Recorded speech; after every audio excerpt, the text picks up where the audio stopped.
রাগের মাথায় আপনি সন্তানকে বললেন তুই মর, ফেরেশতারা বলল আমিন। তোর ভবিষ্যৎ অন্ধকার, ফেরেশতারা বলল আমিন।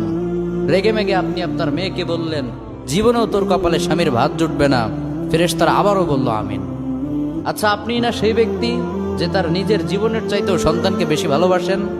আপনি না সেই ব্যক্তি যে তার সন্তানের জন্য হাসতে হাসতে নিজের জীবনটাও দিয়ে দিতে পারেন? আপনি না সেই ব্যক্তি যে আল্লাহর কাছে নিজের চাইতেও সন্তানের জন্য বেশি দোয়া করে? তাহলে কি করে নিজের হাতে নিজের সন্তানের এত বড় ক্ষতি করতে পারলেন? Doesn't make any sense. Common sense বলতে কিচ্ছু নাই আপনাদের। আপনারা কি জানেন না আপনাদের রাগের মাথায় বদদোয়া করাগুলো ফেরেশতারা আমিন বলে? দাওয়াতুল ওয়ালিদ আলা ওয়ালাদি, বাবা মা তার সন্তানের জন্য যেই দোয়া করে সেটা ভালো হোক কিংবা বদদোয়া হোক, আল্লাহ সেটাই কবুল করে নেয়। এজন্য খবরদার, নেভার কার্স ইউর চিলড্রেন।